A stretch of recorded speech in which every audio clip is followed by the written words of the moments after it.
د سپین مخپالی دو دی فرشتے نمڑی دی لمینی دی جان حامدا و مسلیا اما بعد زما عزیزانو نن در سره د تراوی یو څو مسلې ذکر کومه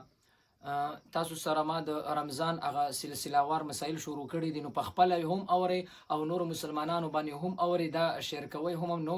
استاد لاس کې دي چې مسلمان دا ووري او پاغي باندې عملو کې نو الله تعالی هم ثواب درکړي اغلبه هم ورکړي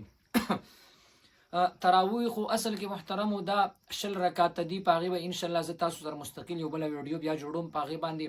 خو موږ بنن هغه مسائل تنه وایو تراوی شل رکعات دا سنت مؤکده دي د عبد الله ابن عباس رضی الله عنه فرمای چې پیغمبر علیه الصلاۃ والسلام په رمضان کې شل رکعات تراوی کول او 3 رکعات صلات وتر وی کول نو شل رکعات تراوی دا سنت مؤکده دي د دې وخت کله شروع کیږي د تراوی وخت چې کم دی د ماسختن جمع چې سړیو کې د ماسختن منځ او سنت او کې د اغینه پس د تراوی ټیم دی تر پښمنی پورې تر سحر اذان پورې دا ټول ټیم د تراوی ټیم دی نو دا غره تراوی هغه ټیم دی بل محترمو په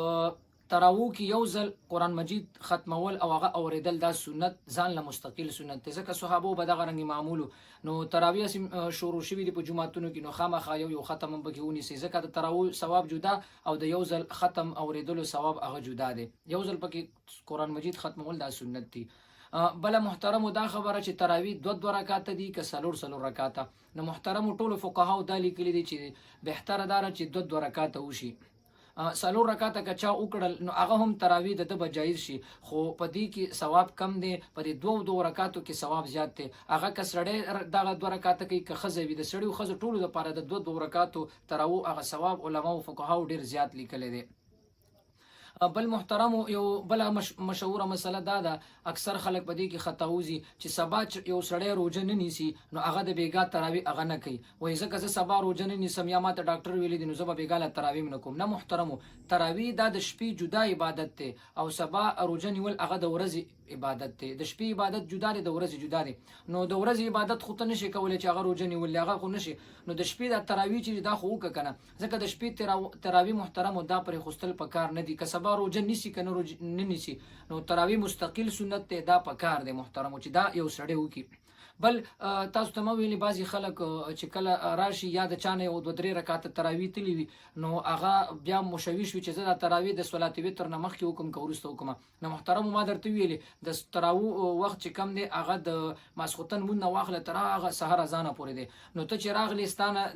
3 رکعات تراوی شي وي دي نو تر امام سره صلات وتر په جمع باندې وکا چې کله صلات وتر وکي دا غینه پس ودرېګا چې کم څومره رکعات ستانه تراوی شي وي هغه تراوی بیا ورسته ځان لته انفرادي تور باندې وکړه ځکه وتر په جمع باندې وکړي هغه بتا ته ثواب ملاوي شي ځکه په جمع باندې د ثواب هغه ثواب تاسو ته پته ده بل په تراوی چې کم دی داسې حافظ پسې کوي محترم چې هغه تقوادار وي هغه فاسق او فاجر نه وي ځکه کدا سي قاری سي وي چې هغه ګیره کټ کوي یا مثلا نور غټ ګناونه کوي تاسو ته پته راځي ښکارا ګناونه کوي داسې نو داسې فاسق فاجر پسې یا داسې د خلکو پسې تراوی مکوي محترم تقوادار صحیح حافظ د ځان لپاره ګوري بل یو بل مشهوره انتهایی مشهوره مسله چې پاغي کې خلک خطاوزي هغه دا چې آیا تراوی په نابالغ ماشوم پسې کیږي کنه کیږي نو محترم تراوی په نابالغ ماشوم پسې نه کیږي دا زموږ مذهب ټول فقهاو دا لیکلي دي چې په نابالغ ماشوم پسې تراوی بالکل نه کیږي نو اسینه تاسو تراوی کوي ځان ستړی کوي نو هغه مشهوره خبره ده چې هندو ستړی خدای ناراضه تاسو به ځان هم ستړی کوي ختم مو کوي او هغه فرض منځ د نابالغ پسې وکي نو تاسو ګوره دا منځ نه کیږي ځکه د نابالغ ماشوم منځ هغه نفل وي او ستا چې کم دی فرض منځ هغه پتا فرض دی یا د تراوی ته پتا باندې سنت مؤکده دي نو ستا منځ دا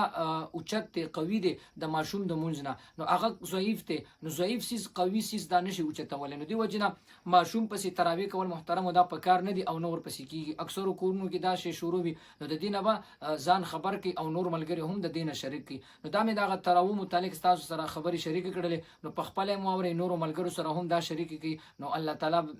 تاسو له ثواب در کی او الله تعالی به زموږ ناراضي شي نو کچاته سم مسله وینم موږ ته په واتس اپ نمبر باندې هم ویل شي او په کمنټ کې هم تاسو خبر لیکل شي ځکه زه کوشش کوم چې مختصر ویډیوګانې جوړ کړم نو اکثر خبرې پکې پاتې شي نو هغه د دې وجه نه چې دا ویډیوز کوشش کوم چې د 4-5 منټو نه زیات نشي نو الله تعالی دې موږ او تاسو ټول په دین باندې آباد کړي واخر دعوانا ان الحمد لله رب العالمین.